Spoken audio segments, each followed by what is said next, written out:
তোর যদি প্রতিনিয়ত যদি মাগি নিয়ে থাকতে মন চায় তাহলে তুই এই হেলে না থাকবি, বাইরে না থাকবি, বাংলাদেশে কি লেগা মাগি ধরতে মন চায়, বাংলাদেশের গুণ বাংলাদেশের পোলারা থাক। তো তোর দরকার আছে এই দেশে তোর মাগি করতে একটা ধুয়ে গেলে তোরে বাচ্চা। হলুদ পরি এবং লাল পরি কেমন আছেন আপনারা?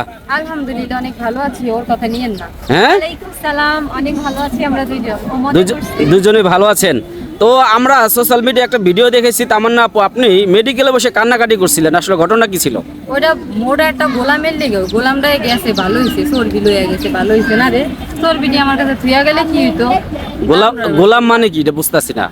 মোটা গোলামে গোলাম, গোলাম মানে আর বোঝা লাগতো না, কিন্তু তোমারও গোলাম কয়ে দিব। হাই হাই, আচ্ছা যাই হোক হ্যাঁ কি একটা কথা বলি, আপনি শুধু তামান্না হসপিটালে আছে এটাই দেখছেন, মানে এটা ভাইরাল হয়েছে শুনছেন। তামান্নার যে একটা গরম খবর শুনছি ওইটা শুনে যে আমি কমাই গেছিলাম, ওই খালি আমার ফ্যামিলির লোক জানে আর কেউ জানে না। কোমায় চলে গেছিলেন? হ্যাঁ ভাই, কি বলবো বিশ্বাস করেন, খালি দেখি ও কান্না করে ও একটা ছেলের এত ভালোবাসে। আমি জানতাম ভালোবাসে রিয়েল লাইফ করেও, কিন্তু ওই ছেলের ছবি আমি কখনো দেখিনি। এখন ছেলে বললে ভাইয়া কি বলবো ভাই, বুইরা একটা বেডা, আমি তো জানতাম না বেটার ছবি তো আমি জীবনে দেখিনি কোনোদিন। যেই ওই কান্নাকাটি করে হসপিটালে গেছে, ওরে হসপিটাল দেখা বাসে আসছি, ও আবার রাতে 12টায় গেছে, রাতে 12টা থেকে 4:30 স্টিল না কথা বলে যাচ্ছি। তারপর বললাম আচ্ছা বান্ধবী আমার খুব সুন্দর বয়ফ্রেন্ডকে দেখার আগ্রহ, মানে আমি ধরে রাখতে পারতেছি না প্লিজ একটু ছবিটা দেখা। ওই আমার ছবি দেখাইছে ভাই, বিশ্বাস করবেন ওই ছবি দেখে আমি সেন্সলেস হয়ে গেছি। তারপর আমার হসপিটাল নেওয়া লাগছে আমার সেন্স আনার জন্য। আচ্ছা আপনার বয়ফ্রেন্ডের ওয়েট কত ছিল? 5 কেন 5 কেজি আসছিল। 5 কেজি? আমি কথা কি কম, পুরো সারা বাংলাদেশে যত কোটি মানুষ আছে ওই পুরো বাংলাদেশের মানুষের অর্ধ কোটি মিলে আছে একটা ঠ্যাং হয় না? ওর বয়ফ্রেন্ড এরকম একটা ঠ্যাং এত মোটা। আচ্ছা এত মোটা একটা ঠ্যাং, এই ঠ্যাং দেখার পরও তামান্না কিভাবে ওই ছেলের প্রেমে পড়লো সেটা আমি বুঝতেছি না। ওই জানে কি দেখে বেটা প্রেম করছে, ওই বান্ধবী মানুষ চেহারা দেখে কি প্রেমে পড়ে? মানুষ কি ধনী করে? আচ্ছা ছেলের কি দেখছেন তামান্না আপু? বেড়া কিছুই দেখি নাই, বেড়া আমার অনেক ভালোবাসা দেখাইছে। ভালো তো আপনারা অনেকেই বাসতে চাই, এই জন্য সবাই বাসবেন, নিজের একটা চয়েস আছে না। আমারে কি জানি পড়ছে বেড়া, না হলে এরকম একটা মোড়া বেড়া লাগে। ভাইয়া এই কথাটা ঠিক না শোনেন, এখন আপনারা এই যে আপনি এখন মানে ব্রেকআপ হয়ে গেছে এই কারণে ছেলের নামে বদনাম করতেছেন। না বদনাম করতেছি না। যদি আপনি ভালো না বাসতেন তাহলে ওর জন্য কান্না করলেন কেন? ভালো তো বাসছি, আমার বান্ধবী কি বললো ভালোবাসতে রিয়েল লাভ করছে। তখন কি মানে আপনার চোখে কালো কাঠের চশমা ছিল নাকি বুঝতেছি না। জানি না আসলে। ভাইয়া শুনেন, ওকে যখন বারবার ওই ছেলেটা ডিস্টার্ব করতেছিল, মানে রিলেশনের জন্য প্রপোজাল দিচ্ছিল, ও কিন্তু স্টিল না ইগনোর করেই গেছে। আর ওই ছেলে বলছে যে যতদিন না তুমি রাজি হবা ততদিন আমি তোমার পিছনে এইভাবেই পড়ে থাকবো। মানে একটা ছেলে রিলেশন আসার জন্য যতটুকু যা করা দরকার সব প্রসেস উনিই ট্রাই করে দেন সাকসেস হয়েছে।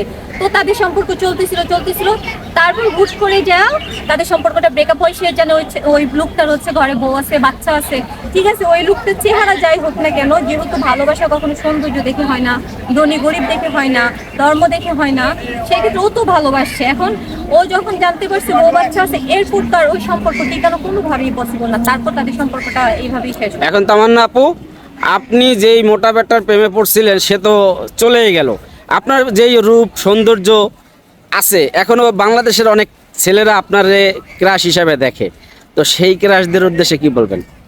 তাদের উদ্দেশ্যে একটাই কথা বলবো, সবাইকে আই লাভ ইউ। সবাইকে আই লাভ ইউ। হ্যাঁ, আমার বান্ধবী ছেঁকা খেয়েছে তো কি হয়েছে, আবার খাবো। আপনাদের সমস্যা কোথায়? ছেঁকা একবার খেয়েছে আবার খাবে। আচ্ছা মেয়েরাকে ছেঁকা খায় না দেয়? ছেঁকা খায়, যখন মানুষের ছেঁকাটা দেয় তখন গিল্লা খেয়ালেই তো মানুষ অসুস্থ হয় না রে, ওরা খায়। আমি যতটুকু জানি যে মেয়েরা ছেঁকা দেয় ছেলেদেরকে।